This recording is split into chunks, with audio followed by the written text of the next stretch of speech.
Bismillahirrahmanirrahim. Assalamualaikum warahmatullahi wabarakatuh. Asyhadu an la ilaha illallah wa asyhadu anna Muhammadan abduhu wa rasuluh. Allahumma shalli ala sayyidina Muhammad wa ala ali sayyidina Muhammad. Rabbi shrah sadri wa yassir amri wahlul 'uqdatam min lisani yafqahu qawli. Alhamdulillahirabbil alamin. Segala puji bagi Allah yang memberikan nikmatnya luar biasa pada hari ini sehingga kita bisa bertemu dalam jangkauan podcast ini. Alhamdulillah. Sholawat serta salam tidak terlupa tercurah pada junjungan kita Nabi besar Muhammad Sallallahu Alaihi Wasallam. Semoga kita adalah pengikutnya yang selalu istiqomah dalam ittiba atau mengikuti cara-cara beliau dalam berkehidupan. Selanjutnya tentang materi cara peminatan, yaitu masalah peran atau respon internasional terhadap kemerdekaan Indonesia. Kita masuk ke materi pertama, yaitu Mesir. Oke. Seperti yang saya sampaikan kemarin, bahwa kita harus diakui oleh negara lain agar kita dinyatakan merdeka. Jadi tidak hanya pengakuan sepihak atau PHP. Kemarin aku sudah sering-sering bicara seperti itu.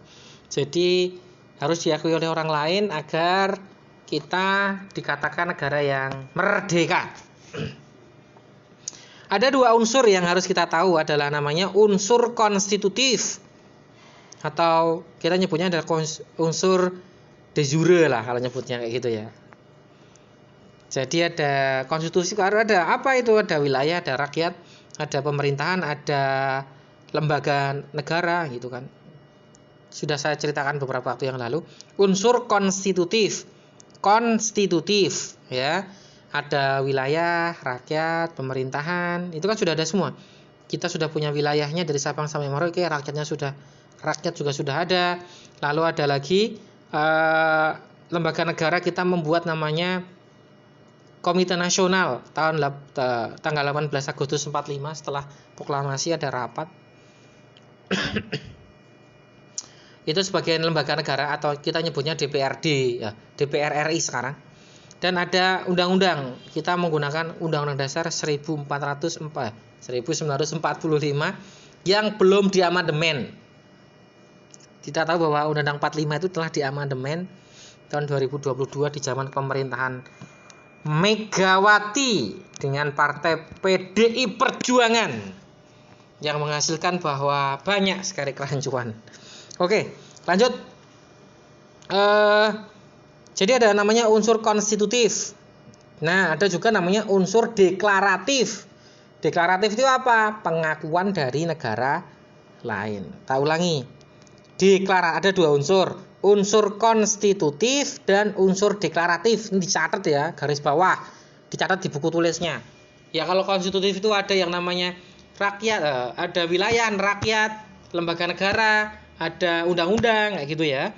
Sedangkan unsur deklaratif adalah adanya pengakuan dari negara lain. Oke. Negara yang pertama mengakui, satu adalah Mesir. Saya sudah beberapa kali cerita bahwa kenapa negara-negara Islam, Mesir, Arab Saudi, Yordania, Suriah, ini kenapa mengakui Indonesia negara merdeka, tidak lepas dari yang namanya peran pondok pesantren. Wah, keren pora ya.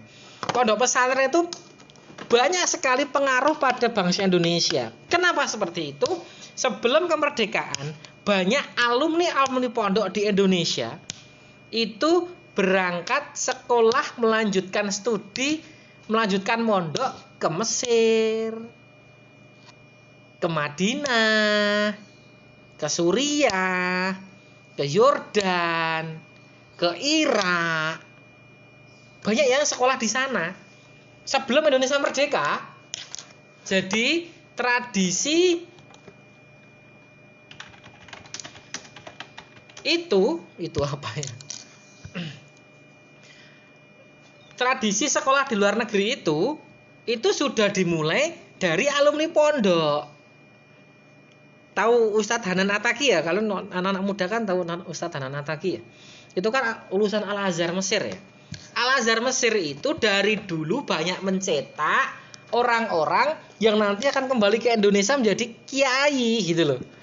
Jadi secara tidak langsung Indonesia pas merdeka itu di Irak, di Mesir, di Madinah, Arab Saudi, di Suriah, di Yordania itu banyak orang Indonesia yang ngaji ke sana, mondok di sana. Orang yang mondok di sana itulah yang nanti akan berjuang untuk melakukan lobby-lobby diplomasi kepada negara mereka, negara yang mereka datangi itu untuk mengakui Indonesia merdeka. Itu intinya. Jadi tidak lepas dari pengaruh pondok pesantren. Jadi Indonesia itu ya harus banyak berterima kasih pada pondok pesantren. Jangan malah dijadikan sarang teroris. Lucu kan ya, karena secara histori, secara sejarah pondok pesantren memang berperan aktif dalam proses mencari kedaulatan, mencari unsur deklaratif pada kemerdekaan Indonesia. Seperti itu ya. Jadi pengakuan dari negara lain. Oke. Lanjut. Mesir mengakui Indonesia itu di tanggal 2022 kalau tidak salah, Maret 1946. Diakui karena semangat anti kolonialisme dan imperialisme. Ingat, Islam itu tidak mengajarkan untuk menindas orang lain, negara lain, atau menjajah, tidak ada kata seperti itu. Nah, semangat itulah yang Indonesia di-backingi sama Mesir. Ngono ya. Salah satu tokoh yang sangat garis bawah sangat tebal ada nama itu, kalau di slide di di foto yang saya share itu ada namanya Abdurrahman Azam Pasha. Dia adalah wakil jenderal Liga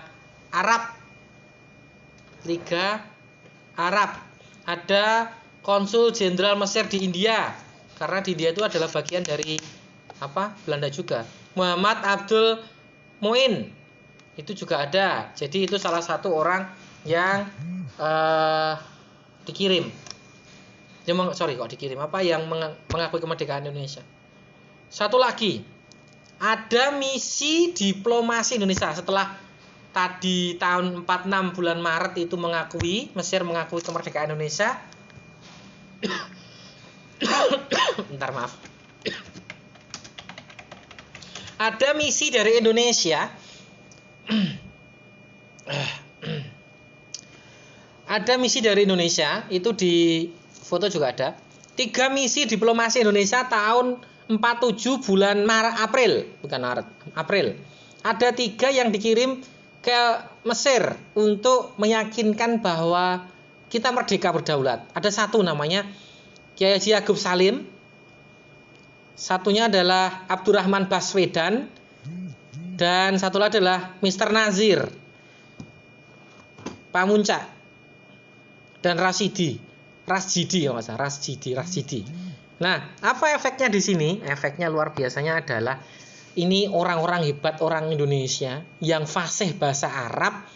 Apalagi Agus Salim itu menguasai 5 bahasa. Ada namanya Baswedan. Loh, ini kayak apa ini? Kayak Anies Baswedan, Pak. Iya, ini Mbae. Cek Mbae po, Mbae ya kakeknya. Masih keluarga Baswedan, dan ini dikirim ke Mesir untuk diplomasi. Jadi kalau kita kenal Anies Baswedan sekarang gubernur Jakarta gitu, ya Mbak itu juga sudah berjuang untuk kemerdekaan juga gitu secara diplomasi. Jadi nggak kaget kalau keluarga Baswedan yang ada yang menjadi pejabat lagi, dan itu ya harusnya tidak ada pertanyaan lagi lah. Wong dulu Mbak ya berjuang, masa anaknya putune nggak berjuang, pasti berjuang. Dan inilah menghasilkan perjanjian persahabatan secara diplomatik antara Indonesia dan Mesir.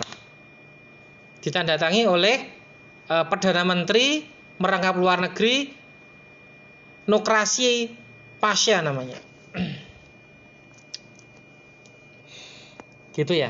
Jadi memang yang dikirim di Mesir itu kan bahasanya bahasa Arab ya. Jadi otomatis yang dikirim sana adalah orang-orang yang fasih berbahasa Arab. Salah satunya adalah Kiai Agus Salim yang memang secara bahasa itu memang pandai dan secara politik juga cerdik seperti itu. Nah, inilah salah satu negara yang mengakui. Ini juga efek dari apa? Efek dari beberapa mahasiswa yang belajar di Al-Azhar juga. Itu efek dari itu kita menjadi negara yang cepat diakui oleh Mesir. Efeknya itu, banyak orang mahasiswa yang belajar di sana. Ya, kita harus berterima kasih ya, banyak pondok pesantren yang mengirimkan santrinya ke luar negeri untuk belajar lah. Itu kan salah satu efek dari pengakuan Mesir terhadap kemerdekaan Indonesia. Itu sudah 10 menit lebih, banyak ngoceh saya ya. Nanti kalau lama-lama ya bosan. Oke. Ini satu negara, Mesir sebagai negara yang mengakui Indonesia merdeka. Dari saya itu saja hari ini. Semoga ada keberkahan, semoga ada ilmu yang baru ditambahkan di sana. Poin pentingnya adalah jangan menuduh pesantren adalah atau pondok adalah sarang teroris. Itu sangat aneh karena pondok pesantren memiliki peran besar di awal kemerdekaan Indonesia. Begitu. Terima kasih atas perhatiannya. Semoga ada keberkahan hari ini. Tetap jaga iman dan imun, karena ini masa-masa berat bagi semua. Ya kan, tetap jaga diri sendiri, jaga keluarga dan jaga tetangga, itu ya, seperti itu. Bila ada salah kata mohon maaf. Kita akhir dengan bacaan alhamdulillah. Alhamdulillahirabbil alamin. Wabillahi taufik wal hidayah. Assalamualaikum warahmatullahi